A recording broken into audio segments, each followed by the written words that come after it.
नमस्कार साथियों, स्वागत है आप सभी का अनअकैडमी पर। मैं हूं अंकित अवस्थी। होपफुली आप सभी लोग बहुत अच्छे हैं।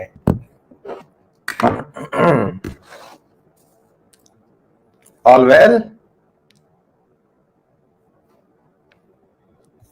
A very good evening.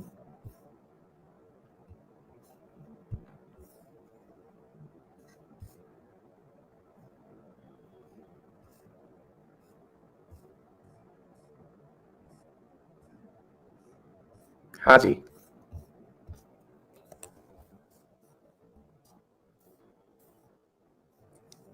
Rocket science.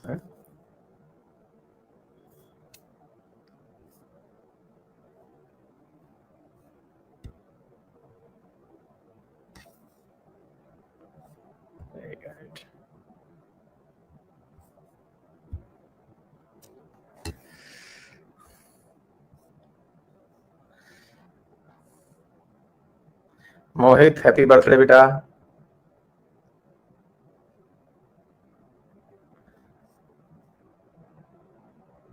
अखिल, उसकी अलग से प्रैक्टिस कर लेंगे बेटा, है ना? हाँ,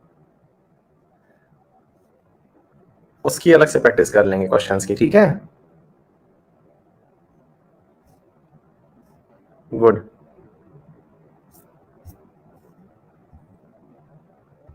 Nikita, thank you. Pallav Ghosh.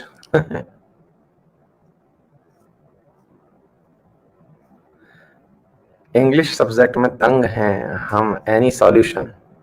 Unacademy पे इतने टीचर हैं। ये आरएनए क्या है? ये RNA real news and analysis है। यूजर, थैंक यू बेटा, आशीर्वाद आपको बहुत सारा। रोजाना सुबह होता है 6:30 बजे।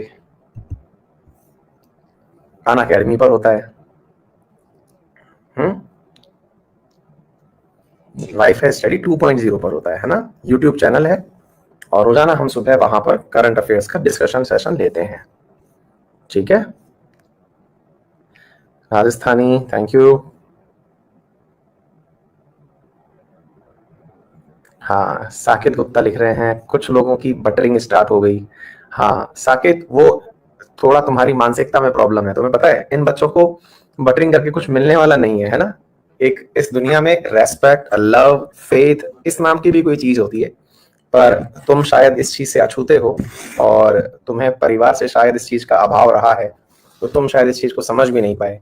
ये बच्चे बटरिंग नहीं कर रहे बेटा, फीस दे के आए हैं ये लोग, और मेरे हाथ में ऐसी कोई भी शक्ति नहीं है जिससे कि इन बच्चों को मैं इस एवज में कि ये मुझे गुड इवनिंग बोलें या फिर ये मुझे बोलें कि हाँ सर क्लास में मतलब बहुत अच्छा पढ़ाया आपने, तो उसकी एवज में मैं इनको कोई भी फीस में माफी दे दूंगा या फिर इनको कोई भी ऐसी चीज दे दूंगा जिससे कि बस इनका जीवन धन्य हो जाएगा, सिलेक्शन दे दूंगा, कुछ भी नहीं है ना? ये आउट ऑफ रेस्पेक्ट है, आउट ऑफ फेथ है, आउट ऑफ मतलब लव है, जिसकी वजह से बच्चे जो है वो अपने टीचर के साथ में संवाद करते हैं। पर तुम शायद समझ नहीं पाओगे क्योंकि ये परवरिश का परिणाम होता है। तुम्हें ये बटरिंग नजर आएगा क्योंकि तुम्हारे माहौल में इस तरह का बनाया गया है कि हाँ भाई, अगर कोई दो शब्द अच्छे बोल दे तो फिर वो बटरिंग कहलाती है। मैं समझ सकता हूँ तुम्हारी परेशानी, है ना?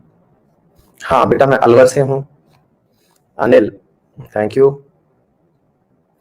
रौनक, क्या डीएम अरेस्ट करने का ऑर्डर दे सकता है? बिल्कुल, आईपीसी के तहत जो भी आर्टिकल्स जैसे धाराएं हैं 144 शांति भंग के केस में डीएम तो छोड़ो, तहसीलदार भी ऑर्डर दे सकता है, ठीक है? शुभाश्री, बिल्कुल बेटा, गुड इवनिंग। प्रशांत, वेस्ट बंगाल से, thank you, good evening. Bhupendra, मैं अलवर से हूं भाई। अश्विनी, डर चला गया जीएस से। सूरज बेटा, एग्जाम की डेट आने दो, तब मैं क्या बोलते हैं आपको ना करा दूंगा ये चीजें। मतलब मैंने आपको पहले भी बोला है कि जो लोग भी आईपीसी और सीआरपीसी के लिए परेशान हो रहे हैं, आपके एग्जाम की डेट नहीं है तो मैं भी क्यों थकू खामा खा, करवा दूंगा ना। चिंता मत करिए। Queen Priya, thank you Sambit. चलिए साहब शुरू करें अब। हो गया?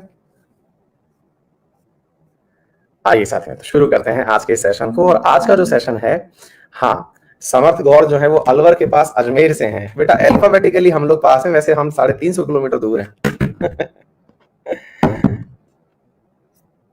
हाँ, आइए साथियों, तो आज हमारा जो सबसे शानदार चैप्टर है जिसकी हम बात कर रहे हैं, और वो है, मतलब ये समझिए कि इंडियन पॉलिटी में अगर ये ना होता तो शायद इंडियन पॉलिटी ना होती। है ना। यदि ये ना होता तो इंडियन पॉलिटी ना होती, हम इस चीज को फिर कर ही नहीं पाते। ठीक है, वो है मेरे प्यारे साथियों आज fundamental right. Fundamental right that is मूलभूत अधिकार। देखिए ये चैप्टर है ना, ये बहुत ही बेसिक शब्दों में अगर समझा जाए तो बहुत आसान चैप्टर है, और अगर इसको क्रिटिकल बन के समझा जाए तो ये ऐसा चैप्टर है कि कई वकीलों की पूरी जिंदगी खत्म हो गई, लेकिन इसके आर्टिकल पर वो अभी तक अपना काम खत्म नहीं कर पाए। मतलब बड़े बड़े एडवोकेट इनमें से किसी एक आर्टिकल के दम पर पूरा जीवन काट दिए। मतलब इस चैप्टर का महत्व जो है वो आप लोगों के लिए 10 मिनट का है। आपको केवल आर्टिकल याद करने हैं, ये आर्टिकल ये कहता है, ये आर्टिकल ये कहता है, बस दैट्स ऑल, इतना हुआ, काम हो गया। लेकिन मेरा उद्देश्य आपको आर्टिकल पढ़ा करके और आर्टिकल रटाना नहीं है। मैं आपको केवल ये नहीं कहना चाहता कि भैया ये रट लेना हो जाएगा काम, कतई नहीं। क्योंकि मेरा ये उद्देश्य है कि आप लोगों का सब्जेक्ट में इंटरेस्ट क्रिएट हो जाए, और इंटरेस्ट होने के दम पर कुछ ऐसी शिक्षाएं आपके अंदर खुद से विकसित हो जाएं कि आपको मन करे कि यार इसको और डिटेल से पढ़ना है। और जब ऐसा मन करने लगे तो फिर आप जीएस के प्रति आशान्वित हो जाएं कि हाँ, ये हमारा भविष्य जो है ये बहुत अच्छे से सुधार सकती है। तो ये सब्जेक्ट के अंदर सबसे मूलभूत कड़ी है, यानी समझिए इंडियन पॉलिटी में अगर ये ना होता तो कुछ ना होता। मतलब यदि हमारा शरीर जो है वो पूरा शरीर को हटा दें और आत्मा को अलग कर दें, तो आत्मा नामक चीज जो है वो मूलभूत अधिकार है, इसको ऐसे समझिए। तो अब ये है क्या जिसका इतना माहौल बनाया जा रहा है। एक बेचारा विद्यार्थी पूछ रहा है बटरिंग का मतलब होता क्या है। बटरिंग का मतलब होता है बेटा चापलूसी करना, है ना। कुछ विद्यार्थी जो आप लोग मेरी आकर के गुड इवनिंग बोलते हैं, क्लासेस की तारीफ करते हैं, कंटेंट डेवलपमेंट की करते हैं, उसको कुछ लोग चापलूसी कहते हैं, ठीक है ना, चाटुकारिता कहते हैं। तो अब आप सोच लीजिएगा कि क्या है ना। क्या ऐसा है कि आप लोग मेरी चापलूसी करते हैं जिसकी वजह से मैं आप लोगों को कहीं पर कोई एडिशनल बेनिफिट दिला दूंगा। हालत ये है कि जो मेरा कॉल सेंटर है उस पर मेरे पास दिन भर में बहुत सारे कॉल आते हैं मेरी टीम के पास, लेकिन दिन में एक भी बच्चे से बात टेलीफोन पर नहीं हो पाती है। जो बात होती है वो यही बात होती है आप लोगों से जो होती है ना। तो ये आपका प्यार है, और इस प्यार को पाना ही मेरे जीवन का सबसे बड़ा उद्देश्य है। और हर टीचर अपने विद्यार्थियों से इसी प्यार की अपेक्षा करता है।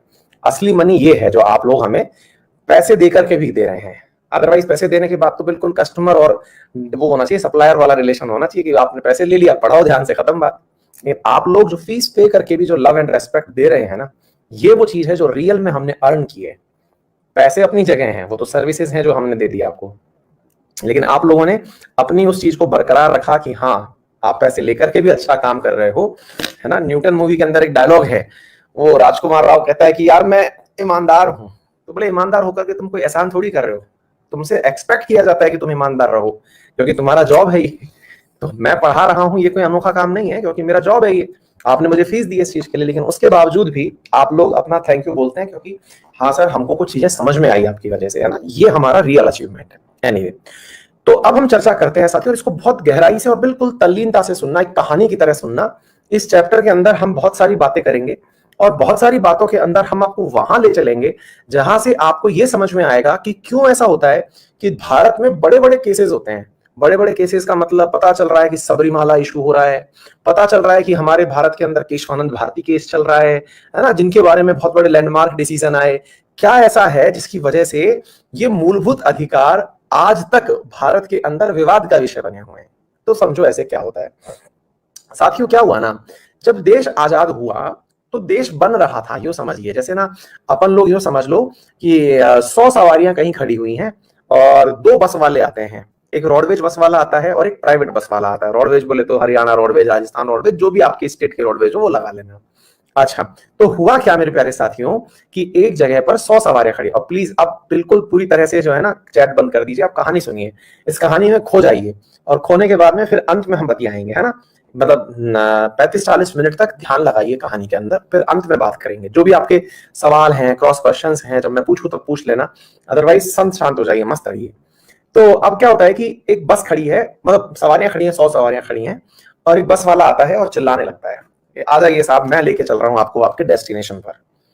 तो एक है रोडवेज बस वाला, एक है प्राइवेट बस वाला। कुछ लोग ऐसे होते हैं जो ऑटोमेटिकली रोडवेज बस की तरफ भागते हैं कि हाँ भाई रोडवेज बस है, सुरक्षित है, सफर को शुरू करेगी तो खत्म भी जरूर करेगी। कुछ लोग होते हैं कि प्राइवेट बस में इसलिए बैठते हैं कि भाई साहब ये रोडवेज से हमेशा आगे चलेगी, है ना। आपने अगर कभी भी मतलब इस प्रकार का वो देखा हो तो इसके अंदर सबसे बड़ी चीज क्या होती है कि रोडवेज से हमेशा आगे भगती है, अगली जगह की सवारियों को जल्दी से मतलब बैठा सके, इसलिए वो बहुत आगे तेज तेज दौड़ रही होती है। फिर 2 पैसे कम ही लेगी इससे। अगर रोडवेज बस का किराया 150 रुपए है तो ये जो है वो 125 रुपए में लेकर के जाएगी, है ना। तो अरे भाई कुछ लोगों को मेरा चश्मा मिस हो रहा है, ये लो भैया, मेरी नजदीक की आंखें दुरुस्त हैं, मैं केवल कंप्यूटर से बचने के लिए, अभी भी मैंने इतना दूर कंप्यूटर रखा हुआ है इसलिए चश्मे की जरूरत पड़ती नहीं है, नजदीक की आंखें मेरी एकदम स्वस्थ हैं। ठीक है, सुनो। तो अब क्या हुआ कि हाँ, तो अब भैया अब सवारियों को जो कंडक्टर चिल्ला रहा होता है ना सुविधाओं के नाम पर, तो वो यही चिल्ला रहा होता है, आ जाओ मेरी बस में बैठ जाओ। मेरी बस में अगर आप लोग बैठोगे तो आप सबको सीट मिलेगी, कोई भी सवारी खड़ी होकर नहीं जाएगी। पहला डायलॉग वो यही मार रहा होता है, कोई भी सवारी खड़ी होकर नहीं चलेगी, है ना, सबको सीट मिल जाएगी। अच्छा, दूसरा, रोडवेज से पहले पहुंचाऊंगा। तीसरा, फीस कम यानी कि किराया कम। चौथा, मैं यहां पर हर व्यक्ति को एसी की हवा दूंगा और वीडियो कोच बस है, सामने बढ़िया सा इसके अंदर टीवी भी चलता रहेगा, है ना। तो अब इस प्रकार की जब बातें वो बोलता है तो भैया एकदम फीलिंग आ जाती है, यार फिर रोडवेज में क्यों की जाए, है ना, जब इतनी अच्छी सफाई कम दामों में मिले तो कोई फिर ये क्यों ना ले, निर्मा, है ना। तो भाई इतनी जबरदस्त चीज को देकर के हम लोग एकदम जबरदस्त फील में आ जाते हैं कि चलो प्राइवेट बस में बैठते हैं। ऐसे ही साथियों, जब देश आजाद हुआ तो उस समय देश के नागरिक हिंदुस्तान और पाकिस्तान में जाने के लिए आजाद थे। जिसको जहां जाना है जहां जाए, हिंदुस्तान जाए या पाकिस्तान जाए। और जब जहां भी जाए उस समय भारत और पाकिस्तान ने अपने अपने तरीके से लोगों के सामने ऑप्शंस दे दिए कि अगर आप मेरे पास आते हो, तो इंडिया ने जो ऑप्शंस दिए ना वो इतने जबरदस्त ऑफर थे लोगों को दिए कि यदि आप आते हो तो आपको मिलेगा ऐसा भारत जिसके अंदर जाति के आधार पर, धर्म के आधार पर, लिंग के आधार पर, जन्म स्थान के आधार पर, क्षेत्र के आधार पर किसी भी प्रकार का कोई डिस्क्रिमिनेशन नहीं होगा। क्या आपको मेरी बात समझ में आती है? राकेश रंजन पूछ रहे रोडवेज बस क्या होती है? भैया सरकारी बस। यार तुम कौन से गोले से आए हो क्लास में, है सरकारी बस की बात कर रहे हैं हम, ठीक है। तो आपको एक ऐसा देश मिलेगा जिसमें इतनी सारी सुविधाएं होंगी, कोई डिस्क्रिमिनेशन नहीं होगा। फिर आपको यहां पर बोलने की आजादी होगी। हमारे देश में आप कुछ भी बोलिए, कहीं भी आइए जाइए, कोई भी व्यवसाय करिए, कहीं पर भी उठिए बैठिए, सारी आजादी होगी। इस देश में ऊंच नीच नहीं होगी, असमानताओं का अंत हो जाएगा, टाइटल्स का अंत हो जाएगा, अस्पृश्यता का अंत हो जाएगा। इवन प्राइवेट और सरकारी नौकरियों के सरकारी नौकरी और सरकारी कॉलेजेस के अंदर यदि आप एडमिशन लेते हैं तो एडमिशन के लिए आपको आरक्षण की सुविधा दी जाएगी। जो भी दलित वर्ग हैं उनके उत्थान के कार्य किए जाएंगे। साथ में यदि आपको लगता है कि स्वच्छ हवा आपको नहीं मिल रही है तो स्वच्छ हवा देने का हमारा प्रयास आपको होगा। हमें लगता है कि अगर आपको जीने के लिए आवश्यक सुविधाएं नहीं मिल रही हैं, आपको स्वच्छ हवा नहीं मिल रही है, तेज आवाज कोई चला रहा है, कोई ऐसी व्यवस्था कर रहा है जिसे आपको लगता है कि आपके जीवन के अंदर प्राइवेसी खत्म हो रही है, आपकी निजता का उल्लंघन हो रहा है, तो वो भी हम आपको देंगे कि आपकी उस चीज के लिए आप सीधा हमारे पास आ सकते हैं। हम आपको इतनी सुविधाएं देना चाहते हैं। और तो और आप हमारे देश में आइए, आप कोई सा भी धर्म फॉलो करते हो, हम आपको गारंटी देते हैं कि आपके धर्म को मतलब फॉलो करते समय हम में से कोई भी व्यक्ति ऐसा नहीं होगा जो आपके धर्म को प्रभावित करे। आप हमारे देश में आपको अपना जैसा धर्म फॉलो करना है करिए, आपको जैसे अपने धार्मिक संस्थानों का निर्माण करना है करिए, उनका जैसा प्रबंधन करना है करिए। इसके अलावा यदि आप भारत के अंदर अल्पसंख्यक हैं भाषाई आधार पर, तो आपको अपने क्षेत्रों के विकास के लिए यदि आवश्यक होता है तो आप उनके लिए इंस्टीट्यूशन डेवलप करिए। इंस्टीट्यूशन डेवलप करने में सरकार आपकी मदद करेगी, आपकी संरक्षण के भारत सरकार के द्वारा प्रयास किए जाएंगे। और इन सबसे ऊपर जो भी मैंने वादे किए, अगर इन वादों को हम पूरा नहीं कर पाए, अगर हमने इन सब वादों को, अगर मैंने आपसे वादे किए और इनको हम पूरा नहीं कर पाए, तो देश की सबसे बड़ी जो अदालत है, क्या आपको मेरी बात समझ में आ रही है? देश की जो सबसे बड़ी अदालत है उसमें जाने का हम आपको मूल अधिकार देंगे। यदि आपको लगता है कि आपको किसी ने बोलने नहीं दिया, अभिव्यक्ति की आजादी कर्टेल कर दी किसी ने आपकी, आप सीधा देश की सर्वोच्च न्यायालय में जाइए जहां मात्र 33+1 जज बैठता है, यानी 34 जज बैठते हैं। आप सोच के देखिए, इतनी सारी, एक प्रकार से सोच के देखिए मेरे प्यारे साथियों, हमारे देश में सुविधाएं एक साथ दे दी गई, वादे ही वादे, वादे ही वादे। और आपको पता है इन वादों में सबसे बड़ी चीज क्या है? सबसे बड़ी चीज ये है गारंटी इस बात की कि अगर पूरा ना होता दिखे तो आप जाइए और जाकर सीधे कहां पहुंच जाइए? सुप्रीम कोर्ट पहुंच जाइए। कुछ बालक बालिकाएं बफर बफर चिल्ला रहे हैं। मैं एक बार पोल करा ले रहा हूं, क्या मैं आपको सही से सुनाई और दिखाई दे रहा हूं?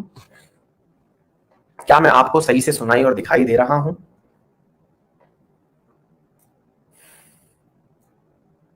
जी परफेक्ट। तो इसका मतलब यह है कि आप में से अधिकांश विद्यार्थी तो सही सुन रहे हैं। जिन्हें दिक्कत आ रही है कृपया करके वो अपना इंटरनेट कनेक्शन चेक कर लें। तो आपने एक चीज नोटिस करी कि हमने यहां पर जो चीजें देखी, मैंने आपको पता है सारे आर्टिकल बोल दिए। मैंने आपको सारे आर्टिकल बोल दिए, 14 से लेकर के 32 तक के सारे आर्टिकल बोलता हुआ निकल गया मैं। बस मैंने एक भी जगह आर्टिकल का नाम नहीं लिया। मैंने एक भी जगह आर्टिकल का नाम नहीं लिया। मैंने जो भी वादे किए ना, जो भी लाइनें बोला, ये गिनती से आर्टिकल चले आ रहे थे। 14, 15, 16, 17, 18, 19, 20, 21, 22 सारे आर्टिकल बोलता चला गया। ठीक है, ये सारे बोलता हुआ चला गया। बस मैंने नंबर नहीं बताया आपको कौन सा आर्टिकल बोल रहा हूं। अभी करूंगा, वो तो सब चीजें लिखित में है। तो ऐसा मैंने क्यों नहीं किया? क्योंकि वो तो बातें लिखित में है। वो बातें तो लिखित में है, वो तो हम भी पढ़ लेंगे उनको। वादों की गारंटी भी लिखित में है। तो फिर सवाल ये बनता है कि सर सवारियां कौन सी गाड़ी में बैठी? रोडवेज में बैठी यानी सरकारी बस में बैठी कि प्राइवेट में बैठी? मैंने कहा देखिए, अब मैं ये कह दूं कि भारत प्राइवेट बस थी और पाकिस्तान सरकारी बस थी तो थोड़ा बुरा लगेगा। फिलहाल हम बस ए और बस बी बोल देते हैं। सवारियों में अधिकांश सवारियों ने, कई सवारी तो दूसरी बस से भी उतर करके इस बस में आके बैठ गई। क्या आपको मेरी बात समझ में आ रही है? कई सवारियां तो दूसरी बस से उतर के भी, बाहर की छोड़ो, वो जो 100 सवारियां बाहर खड़ी थी वो तो छोड़ो, दूसरी बस में जो बैठी हुई सवारियां थी वो भी सुनकर के अंदर आ गई कि चलो ऐसा करते हैं। और ऐसा ही हुआ। मेरे प्यारे साथियों, भारत में वो मुस्लिम जो धर्म के आधार पर बना हुआ पाकिस्तान था, उसमें रहने गए थे, वो साल भर के भीतर भीतर लौट आए कि यार इतनी सुविधाएं दे रहा है भारत। क्या आपको मेरी बात समझ में आ गया? यानी कि इतना सुविधाएं दे रहा है भारत, चलो वापस भारत चलते हैं। 1948 से 1949 के बीच में बहुत सारे पाकिस्तान से मुसलमान मुस्लिम व्यक्ति जो हैं वो इंडिया आए, क्योंकि उन्हें वो बस पसंद नहीं आई। उसमें धक्का मुक्की हो रही थी। कहा तो बहुत कुछ गया था। यह कहा गया था कि यह बस केवल और केवल एक विशेष वर्ग के लिए होगी, लेकिन उन वर्ग के लोगों को भी वहां पर धक्का मुक्की लगी। उन वर्ग के लोगों को भी वहां पर मतलब धक्का मुक्की लगी और वो लोग छोड़ करके इस बस में बैठ गए। आ गई बात समझ में? तो ये वो गारंटी है साथियों, और इस गारंटी में हमने जो लॉक मारा वो सुप्रीम कोर्ट का था। तो आप सोच के देख लो कितनी जबरदस्त चीज थी। तो चलिए अपनी इस यात्रा को शुरू करते हैं। तो मैंने आपको जो बातें बताई कि ये मौलिक अधिकार क्या हैं, ये सब बातें अब धीरे धीरे आपको आगे लेके चल रहा हूं। भारत के संविधान में भाग 3 के अंदर ये चीजें लिखी हुई हैं। भारत के संविधान में, हाँ, एक विद्यार्थी कह रहे हैं कि पीछे लटक गए। पीछे लटक गए मतलब ये सवारियां जो है बस के पीछे लटक गई। बिल्कुल सही कह रहे हो आप, क्योंकि जो 48 से 49 के बीच लोग आए थे उनमें से कईयों के पास तो वाकई में टिकट भी नहीं था। भारत सरकार ने कहा था कि टिकट लेकर के आना, वो टिकट लिए बिना घुस गए। इल्लीगल माइग्रेंट आज तक हैं। अगर आपको याद हो तो मैंने कुछ दिन पहले ही एक स्पेशल क्लास में सीएए और एनआरसी पढ़ाया था, और सीएए और एनआरसी पढ़ाया था तब बताया था कि 48 से 49 के बीच में आए हुए पाकिस्तान से आए हुए लोगों को वहां से हाई कमिश्नरेट ऑफिस से एक इंस्ट्रूमेंट लेकर के आना था, एक लेटर लेके आना था कि क्या हम इंडिया जा सकते हैं। एक एग्रीमेंट पेपर लेके आना था, लेकिन उन्हें नहीं दिया गया, टिकट ही नहीं दिया गया। बोले सीट बुक हो चुकी है भाई, नहीं जाएगा कोई भी। लेकिन फिर भी लोग जो हैं वो चलती बस में लटक गए। उन्हें आज तक भारत के अंदर नागरिकता प्राप्त नहीं हुई है, लेकिन फिर भी वो सकुशल रूप से भारत में रह रहे हैं। इतना ही नहीं, जब सीएए और एनआरसी का प्रोटेस्ट होता है तो सबसे आगे वो खड़े होते हैं और भारतीय कहलाते हैं, और हमें गर्व है। क्या आपको बात समझ में आ रही है गजब चीज? ये जो चीज है ना मेरे प्यारे साथियों, ये बहुत अल्टीमेट चीज है। तो आइए एक एक करके हम सारी बातों की बात करते हैं। ये जो आपके सामने एक फ्लो चार्ट बना रखा है, इसे बीआर अंबेडकर जी ने मैग्ना कार्टा कहा। अब ये मैग्ना कार्टा क्या होता है साथियों? मैग्ना कार्टा मतलब होता है कि किसी देश की व्याख्या करनी हो। देखिए इसको ऐसे समझिए मेरे प्यारे साथियों, किसी देश की व्याख्या करनी हो तो उस व्याख्या को करने के लिए उसको कहते हैं ना, ऐसे समझिए। चलिए मैं आपको बताता हूं, मैग्ना कार्टा वास्तविकता में अलग से समझ में आएगा, लेकिन मैं आपसे पूछूं कि tell me something about yourself. हम लोगों को अपने बारे में सुनाने के लिए अगर मैं आपके साथ बैठ जाऊं तो आप अपने बारे में मुझे घंटे भर तक कहानी किससे सुना सकते हैं? घंटे भर तक आप मुझे पूरी कहानी बचपन की सुना देंगे, अपने दोस्तों की सुना देंगे, परिवार की सुना देंगे, गर्लफ्रेंड की सुना देंगे, सबकी बातें सुना देंगे, बॉयफ्रेंड की सुना देंगे, घंटे भर तक। लेकिन मैंने एक बार आपसे यदि ये लाइन बोल दी कि अच्छा सुनो, अपने बारे में ना एक लाइन में कुछ बोलो यार, who are you, define yourself, एकदम ब्लैंक हिंदी में बोल दो, कौन हो आप? अब अपने बारे में हमको पता ही नहीं है यार, क्या बोले यार, हम हैं कौन? और करके देखना आप लोग। हाँ, आप में से कई लोग कहेंगे हम भारतीय हैं, ये फिल्मी डायलॉग है बेटा। ये बात बोल करके इंटरव्यू वाला है ना इतना बेइज्जती करके भगाता है ना कि हाँ हो गया तेरा भारतीय, जग गया तेरा सनी देओल, अब बाहर निकल। तो बोले हम क्या है, पाकिस्तानी बैठे हैं जो तेरा इंटरव्यू ले रहे हैं? समझे? अपने बारे में मतलब क्या, आप अपने बारे में आप क्या जानते हो? ऐसे ही मेरे प्यारे साथियों, भारतीय संविधान कहता है कि भारतीय संविधान जो इतना बड़ा पोथी पुस्तक लेकर के बना हुआ है, हर एक लाइन लिखी हुई है, हर किसी के लिए कुछ लिखा हुआ है, लेकिन भारतीय संविधान के बारे में पूछा जाए कि व्हाट इज दिस, अब कोई विदेशी बैठा हुआ है वो पूछने लगे क्या है आपके संविधान में, तो फिल्म का डायलॉग है ना, मेरे पास मां है। तो भैया वही मां जो है ना, अंग्रेजी में उसे मैग्ना कार्टा कहा गया है। यानी अंबेडकर जी ने कहा कि अगर आपको जानना है ना कि भारत का संविधान क्या है, तो भारत का संविधान मूल अधिकार है। तुम अगर मूल अधिकार भी समझ गए बेटा, तो तुमको संविधान समझने की आवश्यकता नहीं है कि हमने अपने संविधान में क्या कुछ दिया होगा। क्या आपको मेरी बात समझ में आ गई? तो Magna carta is a thing जो हमको यह बताता है कि यार इंडिया का कॉन्स्टिट्यूशन कितनी बड़ी चीज है। मतलब किसी को अगर यह बात समझ में आ गई, क्या आपको बात समझ में आई? अगर किसी को यह वाली बात समझ में आ गई कि क्या है भारत का संविधान, क्या है, बोले इधर आप बताता हूं, ये 5 चीजें समझ पहले कि हम क्या क्या देते हैं अपने रहने वालों को। हम समानता का अधिकार देते हैं, स्वतंत्रता का अधिकार देते हैं, कोई भी प्रताड़ित करे उसके खिलाफ उसको अधिकार देते हैं, वो धर्म को माने फ्रीडम ऑफ रिलीजन देते हैं, उसको साथ में अगर पढ़ना है तो कल्चरल और एजुकेशनल राइट देते हैं, उसको किसी प्रकार की समस्या ना हो इसके लिए उसे संवैधानिक उपचारों का अधिकार देते हैं। ये है भारत का संविधान। तो ऐसा किसने कहा? बी आर अम्बेडकर जी ने कहा। ये सारे आपको याद हो जाएंगे, चिंता मत करिए, टिप्स पे याद हो जाएंगे, लोड मत लीजिए, एक एक चीजें आपको याद हो जाएंगी, एक एक चीजें आपको मैं याद कराऊंगा, चिंता मत करिए, ठीक है ना? हाँ, अब एक विद्यार्थी कह रहे हैं सर क्या बोलते हैं, अंग्रेजों को, मुगलों को अंग्रेजों ने दिया था उसे मैग्ना कार्टा कहते हैं। तो फिर अंबेडकर जी पागल थे क्या जो इनको मैग्ना कार्टा बोल गए? मैग्ना कार्टा असल में अंग्रेजों के समय की चली आ रही वो प्रथा थी जिसमें वो सामने वाले को ऑफर लेटर देते थे। आज जब प्राइवेट नौकरी करने जाते हो ना, तो आपको एक ऑफर लेटर दिया जाता है कि आपको नौकरी में क्या मिलेगा।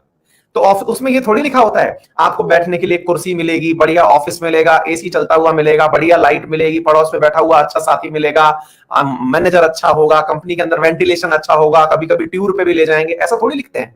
उसमें केवल ये लिखा आता है कि आपकी सैलरी इतनी पर मंथ होगी या सालाना इतनी सैलरी होगी, ये आपका ऑफर लेटर है। That is your Magna carta. यानी कि उसके इर्द गिर्द घूम रहा है। अगर आपकी सैलरी 20,000 रुपए रख दी तो समझ जाओ कि आपकी टेबल भी टूटी हुई होगी, कुर्सी भी चटक रही होगी। लेकिन वहीं पर 20 लाख रुपए लिख दी तो समझ जाओ कि चैम्बर भी झमाझम होगा, 10 आदमी नीचे काम करने वाले होंगे और साथ में एकदम माहौल टाइट होगा।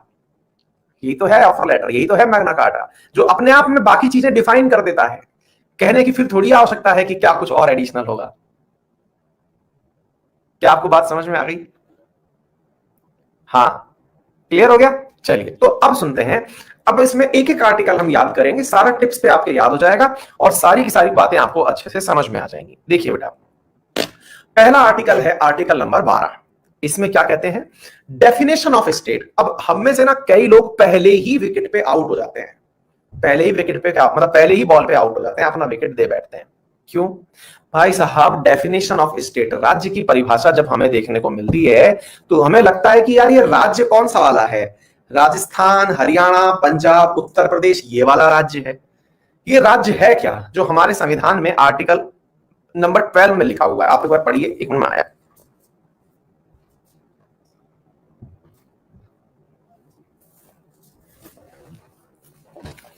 देखिए, राज्य दैट इज भारत लिख रहे हैं कुछ लोग, है ना?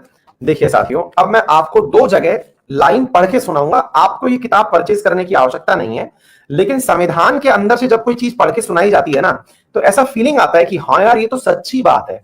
हम लोगों के साथ में, हिंदुस्तानियों के साथ में सबसे बड़ी इशू क्या है, पूरे इंडियंस के साथ में, कोई कितनी भी अच्छी बात कर ले, हम लोग तुरंत क्या बोलेंगे, ऐसे थोड़ी होता है, खामखा माहौल बना रहे हैं, ऐसे थोड़ी होता है, ऐसे हो ही नहीं सकता, हम विश्वास ही नहीं करते कुछ भी। तो वो पॉइंट है ना हमारे मन में जो आता है कुछ भी, तो उस कुछ भी से बचने का हमारे पास एक तरीका है, और वो तरीका क्या है कि हम आपको वो चीज दिखाएं जो भारत का संविधान है। और उस भारत के संविधान के अंदर ये जो बातें आर्टिकल 12 में मैंने यहां लिखी हैं, वो आपको मैं यहां से पढ़ के सुना रहा हूं। अब एक रूपा है, उन्होंने तो पूरी पूरी हिंदी में लाइनें लिख दी हैं, लेकिन मैं आपको यहां पर पढ़ के सुना रहा हूं। जरा इधर देखिए क्या लिखा हुआ है। In this part, unless the context otherwise required, the state includes government and parliament of India, government and legislature of each the state, and local or other authority within the territory of India or under the control of government of India। अब ये बात जो है इसको state कहा गया है। अब साहब मुसीबत ये है, हम लोग जो इतने दिन से पढ़ते आ रहे हैं कि भारत के अंदर 28 राज्य हैं और 8 यूनियन टेरिटरी हैं। अब 28 राज्य और 8 यूनियन टेरिटरी वो स्टेट है कि नहीं है? और फिर यहां जो बातें लिखी हैं उसमें तो कहीं भी ये परिभाषा लिखी हुई भी नहीं है। ऐसे ही साथियों भारत के संविधान में एक जगह आर्टिकल और है, दैट इज आर्टिकल नंबर 36, और उस आर्टिकल नंबर 36 में भी डेफिनेशन शब्द लिखा हुआ है। पढ़िए क्या लिखा हुआ है। इन दिस पार्ट, इसमें मेंशन किया हुआ है, in this part unless the context otherwise required, the state is the same, has the same meaning as in part 3। मतलब in this part, unless the context otherwise required, the state has the same meaning as in part 3। ऊपर लिख रहा है part 4। part 3 fundamental right को कहते हैं, part 3 fundamental right को कहते हैं, पार्ट 4 डीपीएसपी को कहते हैं। दोनों ही जगह शब्द यूज किया गया है स्टेट। तो दोनों ही जगह का मीनिंग क्या है? दोनों ही जगह का मीनिंग सेम है। इसमें तो पार्ट 4 के अंदर लिखा है कि 36 में भी जो हम शब्द यूज करने वाले हैं स्टेट, वो स्टेट का मीनिंग वही है जो पार्ट 3 में था। आई आपको मेरी बात समझ में? अब सवाल बनता है कि सर एक बात बताओ, जब ये बातें इसमें लिखी हैं तो फिर एक सिंपल सा बात बनता है, आफ्टर ऑल स्टेट ये है क्या? मतलब क्यों आप हमको ये लाइन पढ़ा रहे हो? अच्छा, मैंने कहा एक मिनट रुक जाओ, हम क्यों इस बात को पढ़ा रहे हैं, इसके पीछे हम कुछ आर्टिकल पढ़ते हैं। अब देखते हैं, तब जाकर के इस आर्टिकल को मैं वापस पढ़ाऊंगा। इधर देखो बेटा, हाँ जी इधर सुनते हैं मेरे प्यारे साथियों। आर्टिकल नंबर 14 पढ़ो, यहां क्या लिख रहा है। सुमित क्या लिख रहा है? क्या हो गया सुमित को?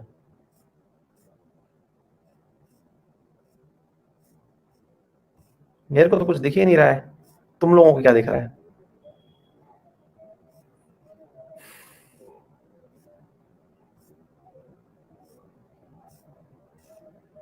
कोई बात नहीं, छोड़िए, अब मुझे तो कुछ दिखाई नहीं दे रहा, अदरवाइज मैं खुद ही ब्लॉक कर दूंगा। कुछ भी नहीं है, मस्त पढ़िए।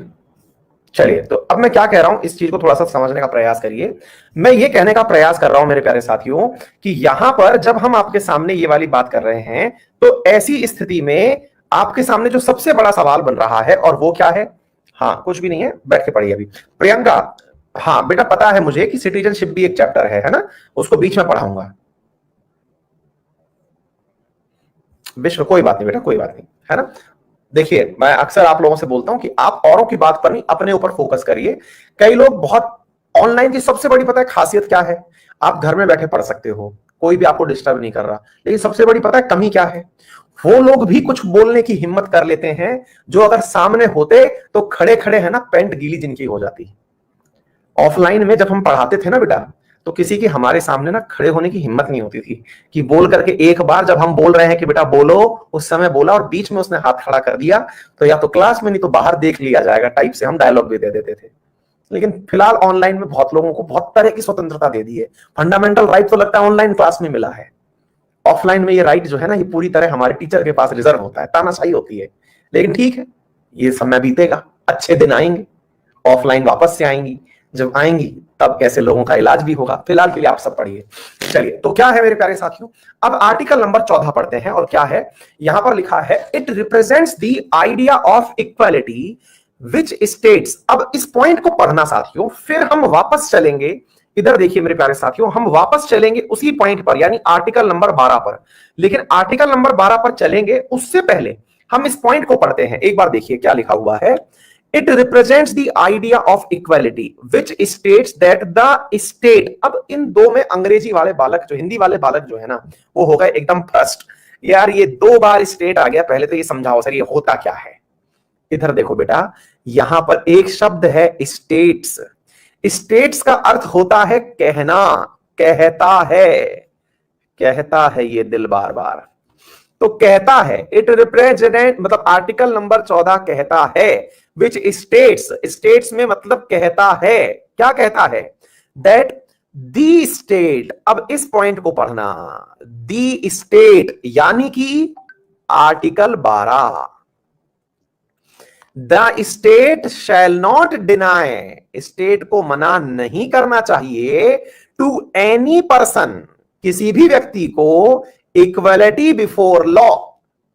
इक्वलिटी बिफोर लॉ का मतलब हुआ कि स्टेट को मना नहीं करना चाहिए किसी भी व्यक्ति को कि कानून के समक्ष सभी समान हैं। स्टेट या ना कह दे, कोई जाए तो पूछ ले कि हाँ भाई तुम अलग हो और हम अलग हैं, ऐसा नहीं। तुम चाहे भैया झोपड़पट्टी से उठ के आए हो, चाहे एंटीलिया से, कानून दोनों के लिए बराबर है। हाँ, अब रूपा पूछ रही हैं कंट्री से मतलब है, नहीं बेटा तुमको तो पूरा पता है, अभी तुमने परिभाषा रटी रटाई बताई थी, अब तुम लिख रही हो कंट्री से मतलब है, ऐसा नहीं है। रुको अभी सब बात बताएंगे। तुमने रटी हुई लाइनें लिखी थी ना, वो उसमें मीनिंग तुम समझी नहीं, रटी रटाई लाइनें लिख दी तुमने, अब तुम लिख रही हो कंट्री से मीनिंग है, ऐसा नहीं है बेटा, अभी समझा रहे हैं, रुको अभी थोड़ा होल्ड करो। देखो इधर, before the end the equal protection of laws within the territory of India, यानी कि जो भी कानून है उनका समान संरक्षण होगा भारत की टेरिटरी के अंदर। यानी कि राज्य ये मना नहीं कर सकता किसी से, क्या मना नहीं कर सकता, कि भाई आपके लिए इक्वलिटी बिफोर लॉ नहीं है, और दूसरा आपके लिए यह मना नहीं कर सकता कि आपके यहां पर आपके अधिकारों का समान संरक्षण नहीं है। राज्य इस बात से मना नहीं कर सकता। रिवर्स में पढ़ के देखें, मतलब एक प्रकार से यह हो गया कि आपको मान लो, अब देखो मैं इसको ऐसे समझाता हूं, पहले तो हम पहले इस शब्द का मीनिंग समझते हैं, फिर इसमें नॉट क्यों लगाया इसका मीनिंग भी कहना चाहिए, है ना। इसमें लिखा होना चाहिए था, state shall give equal protection of law to all its citizen, ये भी तो एक लाइन हो सकता था ना। यहां पर नॉट शब्द एंट्री करा करके इस बात को इतना गंभीर क्यों बनाया, एक ही बात को घुमा के क्यों बोला। बात तो ये भी बोल सकते थे ना कि मतलब ये to the citizen of India equal protection will be there, there shall be equal protection provided by the state, ये हो सकता था। तो फिर आपने यहां पर नॉट डिनाई, दो नेगेटिव बातें एक साथ मिला के पॉजिटिव क्यों बनाई। मैंने नहीं बनाई, संविधान निर्माताओं ने बनाई। अब कैसे बनाई, अब इसको ऐसे समझते हैं, पहले रुको, इस शब्द का मीनिंग तब समझ में आएगा जब मैं आपको एक उदाहरण दूंगा, फिर आप इस बात को समझेंगे। इस उदाहरण, इस लाइन में दो किरदार हैं। दो किरदार कौन कौन से हैं, पहला किरदार है इक्वल प्रोटेक्शन ऑफ लॉ। देखिए समझिए मेरे प्यारे साथियों, पहला है equality, equality before law, number एक। तो ये क्या होता है ये मैं अलग से समझाऊंगा, लेकिन दो किरदार हैं, ये दो चीजें हैं जो आपको मिलने वाली थी, दोबारा से सुनिएगा। और दूसरा है equal protection, equal protection of the laws. ये दो शब्द हैं जो आपको मिलने थे, ये दो चीजें मिलनी थी, एक इक्वलिटी बिफोर लॉ और इक्वल प्रोटेक्शन ऑफ लॉज। अब इनको आप ये समझो कि आपको 1 किलो आलू मिलने थे और 1 किलो आप, मतलब दूसरा पॉइंट आपको गाजर मिलनी थी। ये दो चीजें आपको मिलनी थी भारत के संविधान से।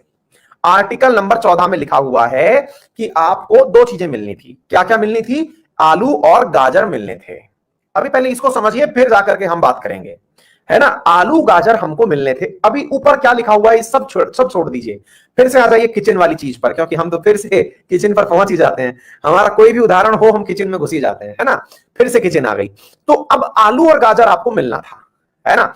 अब आलू और गाजर मिलना था, तो भारत का संविधान को क्या कह रहे हैं उसको साइड में हटाइए। आपने अपने पिताजी से कहा कि पापा हमको मार्केट जाना है, बोले जाओ बेटा। पापा मार्केट से हमको आलू और गाजर लाना है। बोले ले आओ बेटा। बोले पापा भाव क्या मिलेगा? बोले बेटा तुमको भाव सभी जगह बराबर मिलेगा। अच्छा पापा हम 1 किलो आलू लाएंगे, 1 किलो गाजर लेके आएंगे, और हमें भाव क्या मिलेगा? पापा ने कहा कि जाओ बेटा तुम्हें भाव हर जगह समान मिलेगा। पापा एक डायलॉग तो हमें ये बोल सकते थे, भाव जो मिलेगा वो क्या था कि तुम्हें सब जगह समान मिलेगा। अब आपके जो पापा हैं वो आम पापा नहीं है, खास पापा टाइप आदमी, पापाज वाले पापा हैं। मतलब जिनको आप ही नहीं शहर के जाने कितने लोग पापा बोलते हैं, जगत पापा हो रखे हैं वो। अब उनने एक लाइन बोली आपसे, और क्या लाइन बोली कि जा बेटे तेरे को इस शहर में आलू और गाजर का भाव अलग नहीं मिलेगा, हर जगह एक जैसा भाव मिलेगा, कोई भी तेरे को अलग भाव नहीं देगा, कोई भी तेरे को आलू और गाजर का अलग भाव नहीं देगा। देखो बात एक ही है, कहने के अंदाज बदल गए, दोनों के अलग अंदाज हो गए। जिनको ये बात समझ में आ गई उनको पूरा कॉन्स्टिट्यूशन समझ में आ गया। बात एटीट्यूड की है, हैं? दोबारा सुनिए क्या कह रहा हूं मैं आपको। पहली चीज, पहला पॉइंट मैंने आपसे कहा पापा मैं आलू गाजर लेने जाना चाहता हूं। पापा क्या भाव मिलेगा? बेटा सबका भाव एक जैसा है, ले आ। एक तो तरीका ये हुआ, और एक तरीके में उन्होंने डायलॉग क्या डाल दिया, जा बेटे ले आ, भाव तेरे को अलग मिलेगा ही नहीं। मतलब पापा का कॉन्फिडेंस थोड़ा ज्यादा है। तो जब मिलेगा ही नहीं ये डायलॉग बोल दिया तो हमारे दिमाग में खुराफात होती है। अब जैसे मैं आपको ये कह दूं कि बेटा मेरे पढ़ाई से एक भी सवाल बाहर नहीं जाएगा, तो भाई आपके 25 सवाल आते हैं, 25 में से 24 मेरे कंटेंट में से आ गए, तो आपका जो दिमाग है ना वो ये खोजने भागेगा, ये लो सर आपने कहा था एक भी सवाल बाहर नहीं जाएगा, एक सवाल आपके पढ़ाई के बाहर से आया। क्यों? क्योंकि मैंने चैलेंज दिया था, क्योंकि मैंने चैलेंज दिया था। चैलेंज दिया था तो आपका दिमाग चैलेंज पर जाएगा और आप मुझे खोजते फिरेंगे। क्या खोजते फिरेंगे? देखा आए थे बड़े कहने 25 में से 25 आएंगे, 24 ही आए, और उस दूसरे वाले सेशन में तो 23 ही क्वेश्चन आए थे आपके में से। बात करते हैं बड़ी बड़ी। आपका एटीट्यूड सही भी है। क्यों? क्योंकि भाई मैंने 100% गारंटी कैसे दी? तो फिर आप इस बात के अधिकारी भी हैं कि हर जगह मेरी बेइज्जती करें, मेरे ऊपर वीडियो बनाए। दावा तो किया था 25 में से 25 आएंगे, देखा कुछ नहीं, 25 में से 23 क्वेश्चन आए, कहते हैं 100 में से 100 आएंगे। हाँ तो यार ये तो बात सही है, आप कर भी सकते हैं, क्योंकि आपको मैंने ही अधिकार दिया कि आप मेरे खिलाफ वीडियो बनाएं, आप मेरे खिलाफ टिप्पणी करें, लोगों को बोले। हालांकि लोग समझदार हैं, वो आप पर हंस देंगे, वो बात अलग है, लेकिन हाँ आप अपनी जगह सही हो। एग्जैक्टली मेरे प्यारे साथियों, यहां पर रिवर्स चलते हैं। भारत का संविधान अगर यह आपसे कहता कि भारत में आपको समान इक्वल प्रोटेक्शन बिफोर लॉ मिलेगा, इक्वलिटी बिफोर लॉ मिलेगी, जहां जाओगे वहां मिलेगी, तो फीलिंग नहीं आती। लेकिन अब कह दिया कि स्टेट आपको इनको अलग होने ही नहीं देगा। आपको क्या बोल दिया? स्टेट आपको इस इक्वालिटी के अलावा कुछ देगा ही नहीं, इनइक्वालिटी कहीं होगी ही नहीं। तो जैसे ही ये लाइन बोली जाएगी आपका दिमाग एकदम सन्न हो जाएगा। अच्छा मतलब चीजें तो अभी भी मिल रही हैं, लेकिन अब गारंटेड मिल रही हैं, अब गारंटेड मिल रही हैं, यानी कहने के अंदर फील है, अब गारंटी से ये चीज मिलेगी। और अगर नहीं मिली तो आपने कहा हाँ भाई स्टेट शैल नॉट डिनाई, तुमने कहा था स्टेट मना नहीं करेगा, मना कर दिया। किसने मना कर दिया? तुम्हारे स्टेट ने। अभी वो स्टेट कौन है उसकी हम बात कर लेंगे, वो दुकान कौन है उसकी हम बात कर लेंगे। सर आपने कहा था कि सलमान खान को जो है वो सजा उसी की तरह होगी जैसे एक मतलब रेडी वाले की होती है, लेकिन नहीं हुई सर। अब बोलो आप, होने को तो सलमान खान भारत में एक ही है, लेकिन आपके हिसाब से तो सर वो वाली बात नहीं थी, उसके लिए तो इक्वालिटी बिफोर लॉ नहीं हुई सर। आपने उसको तो एकदम एसी कमरे में ठहराया और हमको गली खुजड़ी में घुसाया रखा। इक्वालिटी बिफोर नहीं है सर आपके यहां पे। क्यों? क्योंकि आपने तो मुझे कहा था कि ऐसा होगा, आपके स्टेट ने सर ऐसा नहीं किया। तो फिर आप क्या कीजिएगा? आप केवल इस पॉइंट के ऊपर, क्योंकि जो चीज गारंटेड थी, इस चीज के ऊपर सीधा आर्टिकल 32 लेकर के सुप्रीम कोर्ट पहुंच सकते हैं कि अरे ओ माननीय, हमारे देश में सलमान खान को अलग ट्रीटमेंट क्यों दिया? तो सलमान को सुप्रीम कोर्ट ये नहीं कहेगी आपसे कि बेटा 125 करोड़ की आबादी है, एक आध के साथ चलने दो। नहीं नहीं नहीं नहीं नहीं नहीं, सलमान खान है तो क्या हुआ? मेरा संविधान कहता है कि उसको इक्वलिटी बिफोर लॉ होनी चाहिए। हमारे संविधान में सबके लिए कानून बराबर होना चाहिए, फिर उसको अलग ट्रीटमेंट क्यों दिया? क्या आपको मेरी बात समझ में आई? क्या आपको मेरी बात समझ में आई? सुप्रीम कोर्ट इस बात को मानेगा, यही आर्टिकल 14 कह रहा है। शैल नॉट शब्द उस चीज को और ज्यादा दमदार बना देता है। जिन्होंने पहली बार ये लाइन सीखी हो थम्स अप करना कि इस शब्द के अंदर कितना ग्रेविटी है। इस बात को सीधा भी कहा जा सकता था, पर इनडायरेक्ट कह के नॉट नॉट घुसा करके क्यों कहा? I feeling? मैं कह रहा हूं एक एक आर्टिकल्स, मेरे प्यारे साथियों, एक एक आर्टिकल्स के ऊपर पूरे पूरे वकीलों की जिंदगी चली जाती है। आ गई बात समझ में? अब पूछते हैं आप, सर ये आलू गाजर वाली दुकान कौन सी है?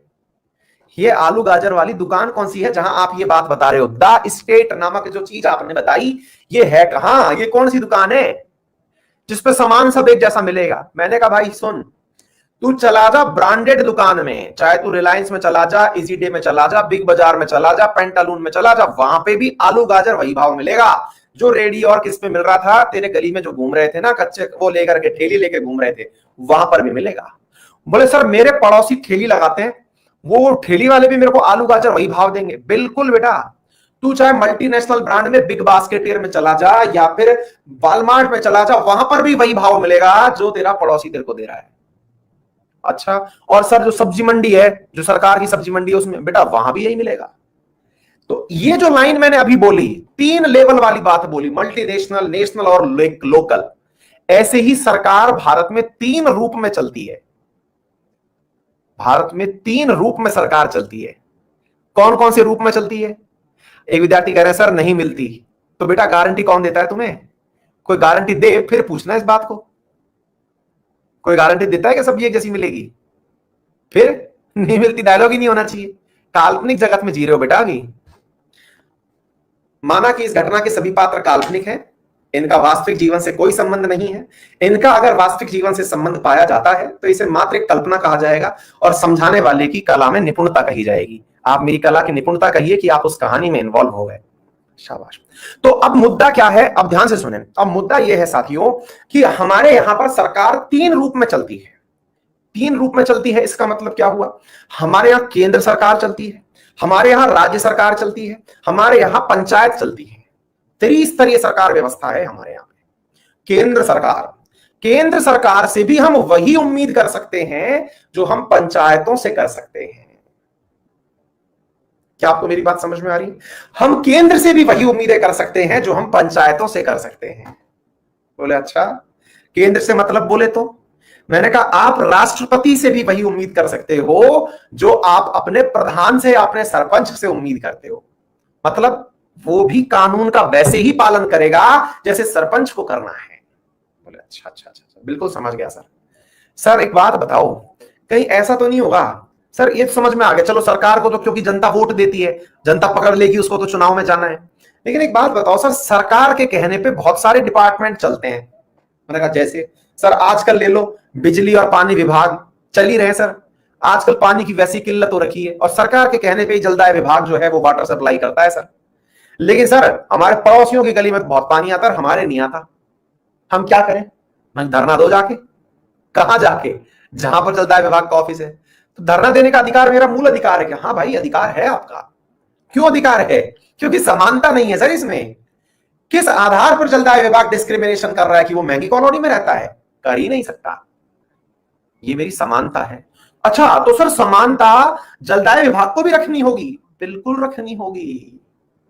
सर क्यों? उसको वोट थोड़ी दिए, लेकिन बेटा चल तो आप ही की टैक्स से रहे हो। अच्छा तो इसका मतलब ये हुआ सर जो हमारे टैक्स से चले, लेकिन बेटा आपको थोड़ी पता चलता है कि आपने टैक्स दिया कि नहीं। कई तो ऐसे भी होंगे जो सरकारी अनुकंपा से जी रहे होंगे। इसलिए साथियों ऐसा समझते हैं इस बात को कि जिन जिन विभागों को सरकार धन देती है, जिन जिन विभागों को सरकार धन देती है, वो सभी स्टेट कहलाते हैं। आ गई। वो सभी क्षेत्र जहां पर भारत सरकार का पैसा लगा है, अब वो कोई भी हो। अच्छा तो बोले सर एक बात बताओ, वो जो एनटीपीसी है ना, नेशनल थर्मल पावर कॉर्पोरेशन, और रेलवे एनटीपीसी की बात नहीं कर रहा मैं, national thermal power corporation, sir वो भी क्या इसी में आएगी क्या, आप बताओ सर। मैं बिल्कुल आएगी भाई। अच्छा, ओ सर एक बात बताओ, एलआईसी भी इसी में आएगी, लाइफ इंश्योरेंस कंपनी, 100% आएगी, सोचने की क्या बात है। Sir airport authority of India भी इसी में आएगी। अरे मैंने कहा क्यों नहीं आएगी, जहां सरकार का पैसा लगा है वो इसमें आएगा। सर रिलायंस जियो भी इसमें आएगा क्या। मैंने कहा अंदर की बात नहीं पूछते, बाहर से तो यही पता है कि ये प्राइवेट है, और जब प्राइवेट है तो फिर प्राइवेट के अंदर मेरे प्यारे साथियों समानता की बात आप नहीं कर सकते। पर्सनल सवाल नहीं।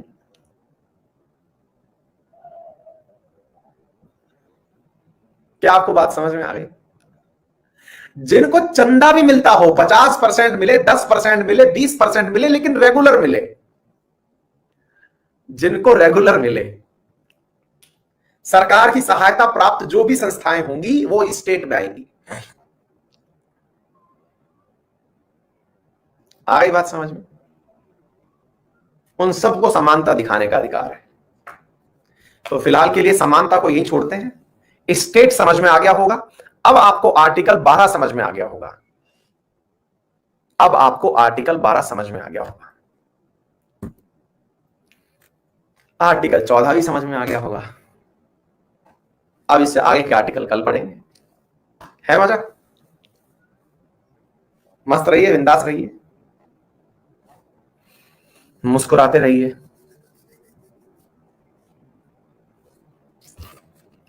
मेरा मकसद केवल इतना है भाई, पढ़ने के लिए तो एक दिन भी आप कोई भी रट्टू तोतों वाली किताब उठाओगे, रट ही डालोगे।